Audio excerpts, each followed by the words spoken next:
Hello everyone, today we're looking at a leisure question number 5. So about the question, we know it's 16 marks, so we'll take us 16 minutes to complete in 5 paragraphs in length.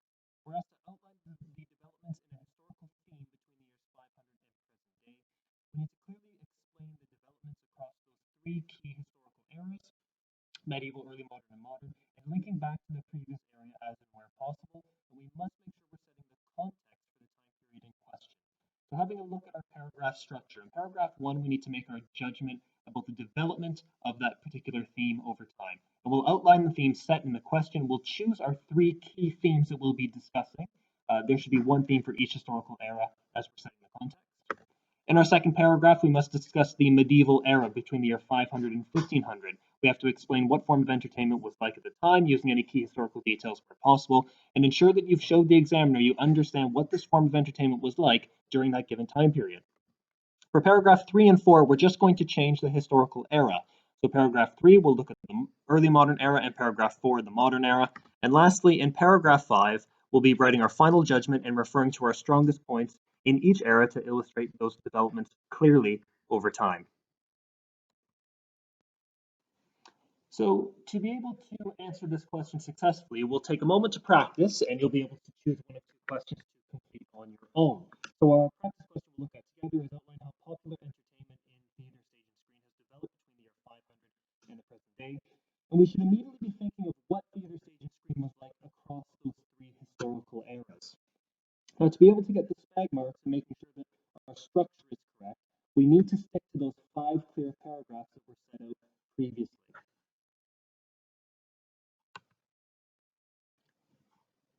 So the trick that we've learned to be able to approach these questions in a systematic fashion is to make a timeline. And we will write down everything we know about the particular topic in the medieval, early modern, and the modern eras. So take a moment now to pause the video and just write down a few facts that you know about what theater, stage, and screen was like across these 3 eras.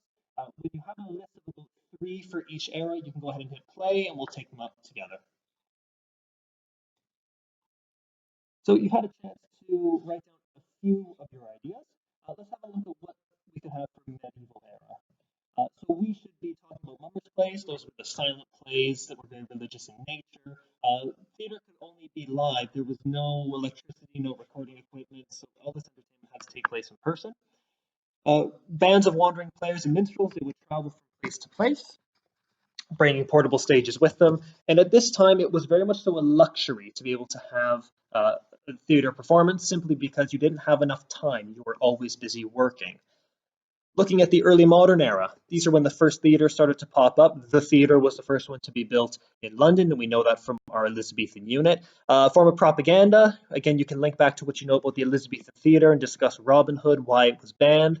The theater was incredibly affordable, and this was for all social classes. People had a bit of free time on Sundays, despite Elizabeth's religious settlement of 1559 saying they had to go to church, but often people would have a little bit more free time to be able to go and enjoy themselves at the theater. What we'll often find is the modern era is the biggest change. This is where we saw music halls, glee clubs, opera, orchestras, drive-in cinemas, the multiplex, and then we have the portability, the easy access that we have to the theater, and the free nature in which it is now. Be mindful when you're writing these questions and talking about the modern era is to make sure you're not discussing your modern era. And remembering the modern era is from the year 1700 on to the present day. So we would not want to exclude things like music halls, glee clubs, or the opera. Now, when we look at all the different information that we have some key themes emerging.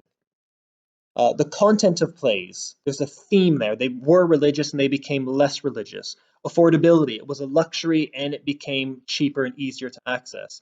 Venues, the theme has changed from being live and in person to now we have cinemas. Audiences have changed as well from being only the rich to everyone today. And the technology as well, going from being live performances, changing throughout history to be easily accessible using our electronic devices.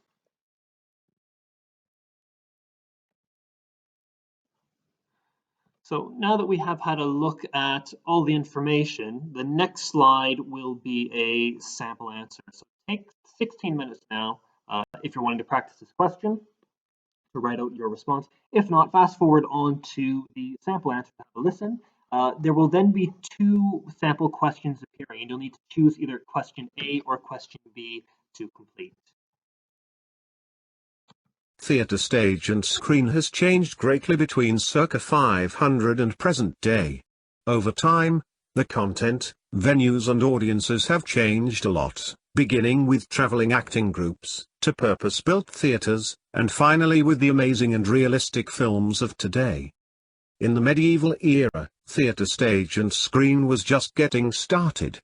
The Vikings used to tell sagas around the fire and sometimes act out battles.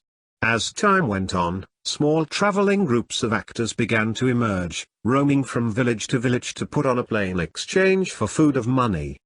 This began as mummers' plays, silent plays about religion that could take place in a courtyard, or even in someone's home.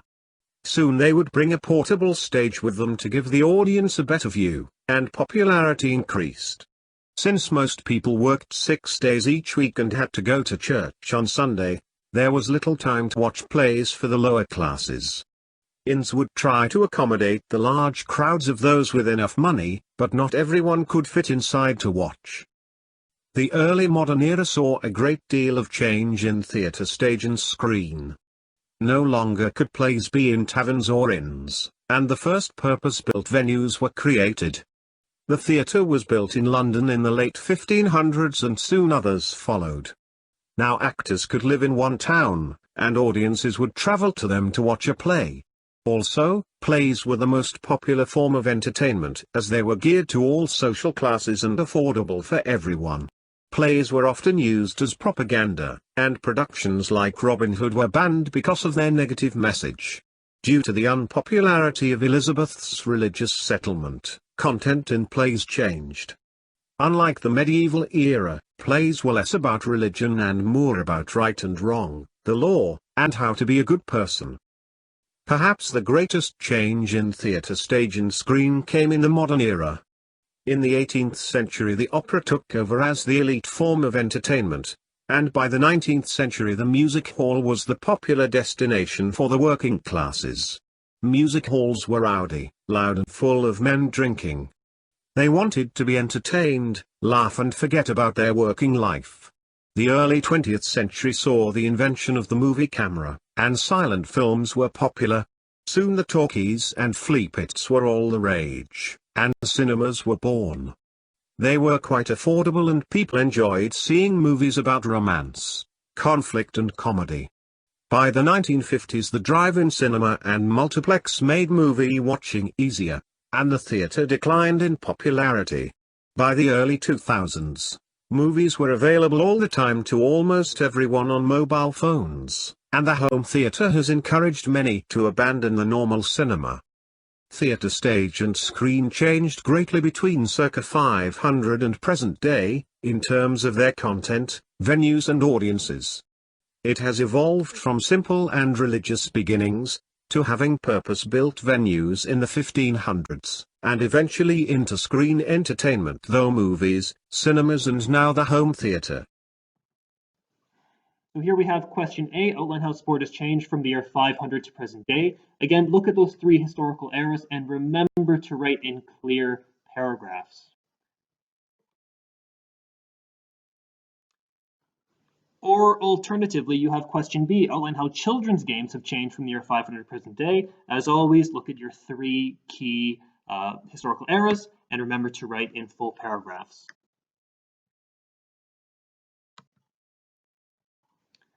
So here is the relevant information for question A. So we have some various historical themes. So feel free to pause as you're taking up your answer. Just have a look here, check through the themes, check through the information, and make sure you've included similar or relevant information yourself. And then you can go ahead and continue to play, listen to the sample response. Sport has changed greatly between circa 500 and present day. Over time, the types of sports enjoyed has evolved, often as a reflection of changing values. Furthermore, sport has developed in terms of its violence, rules, and professionalization.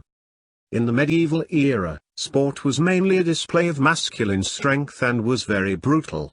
Hunting was a popular pastime, but soon other sports attracted spectators such as the melee, jousting or the pas d'armes. These sports did have a limited set of rules, such as jousting, which saw 10 points awarded for an unhorsing, but the common theme of violence remained. Many sportsmen were professional soldiers who used their skills in sport. People who could afford to take the time to go and watch these sports were entertained. However, participation in these sports for the working class remained limited. The early modern era saw a great deal of change in the types of sports enjoyed, as well the introduction of rules. Throughout the early modern era, sport became more refined and slightly less violent. Although the hunt was still enjoyed, sports became a more popular means of recreation.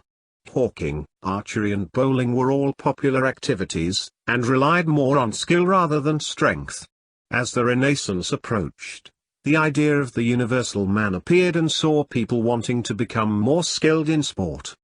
However, much like the medieval era, sport was not highly professionalized, and although it did appeal to spectators, many people were too busy working to take part themselves. Perhaps the greatest change in sport came in the modern era through the introduction of rules and professionalization. Factory owners were growing frustrated with their staff constantly being off with injuries, and schools who competed with each other argued over how the games were played. This led to the introduction of standardized rules, where all participants would follow the same rules to ensure fair play.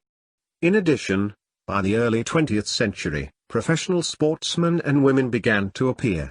Soon, athletes no longer needed to accept broken time payments and could afford to leave their jobs to pursue sport full-time. Footballers sometimes accepted illegal boot money payments to further supplement their income. Unlike the early modern era, sport became even more regulated and easier to watch.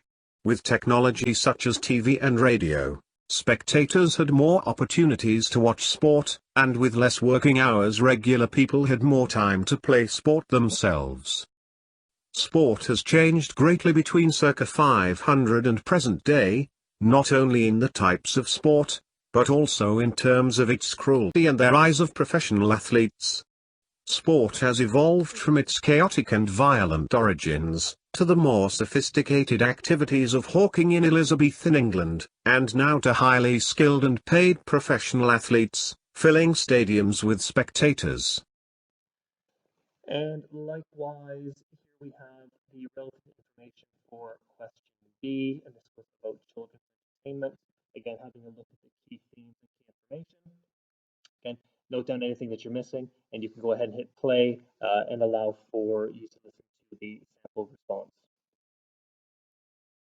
Children's games changed significantly from the medieval era to the present day. For example, in the medieval era children's games were based on class and gender, and in the early modern era there was a need for the development of skills and fair play, and in the modern era there was a rise in the popularity of comics, that eventually became displaced by technology such as radios and TV, leading to a decline in outdoor play. In the medieval era, children were required to work on farms carrying out labor and played similar games to adults such as knucklebones. Games were gender biased, as young girls would play with dolls and would stage courtly affair and were trained to look after the home. In contrast, wealthy young boys would play with wooden swords to develop the skills needed for them to become soldiers, whereas to the present day's children's games have become more gender neutral. Toys were simple and homemade, and there was not much time for play. Children were answerable to the law at the age of 10, and spent much of their time with their parents. Because of this, children and parents often enjoyed the same games. By the early modern era, children had to rely on their own imagination. Games such as quoits were popular as they developed throwing skills. In addition, Bruegel's children games painting in 1560 highlighted the games played during the early modern era such as hair pulling, stool ball, hoops. However, there was a need for fair play.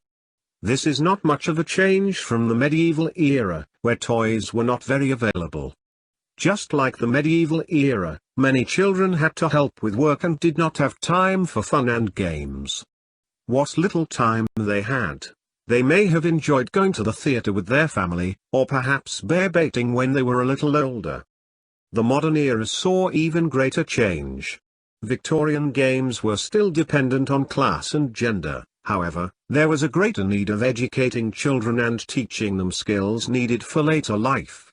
Rich girls played with dolls and tea sets, whereas poorer girls usually played with peg dolls and played outdoors.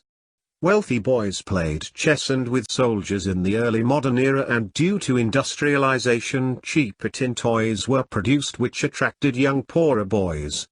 In addition, nurseries would be full of toys such as Noah's Ark, jigsaw puzzles and alphabet bricks to develop thinking. Later in the early modern era, children began buying pencils and badges from penny bazaars, and this contrasts to the modern era as children became indulged in new technology and the rise of comics. Comics became popular in the early 20th century, and the first comic aimed at children was Rainbows. Another popular comic was Magnet, which featured a popular character called Billy Bunter, and by the 1930s speech bubbles and humor appeared. This contrasts to the medieval period, as people in the medieval times were unable to read as they had no education because they were working 6 days a week. By the late 20th century, technology boomed as radio programs were aimed at children. For example, many people enjoyed Dick Barton, Secret Agent, which attracted a peak audience of 15 million. Moreover, there was a need for the development of skills, and in 1946 Muffin the Mule was introduced, as it was believed that a non-speaking animated puppet would stimulate young minds. By 1972, the BBC was transmitting 14 hours of children's programs a week, and the longest-running children's program was Blue Peter, which constantly reinvented itself. There was also a rise in computer games such as Pong, Space War, and this challenged TVs in the 1990s due to the development of PlayStation, PSPs and Xbox. In conclusion, in the medieval times children played outdoors a lot when they had free time during festivals and holidays. However, by the modern era there was a decline in outdoor play, and to combat this the National Trust developed the A List of 50 Things to Do Before Becoming. Children's games developed from being gender and class discriminated to gender neutral by the modern era.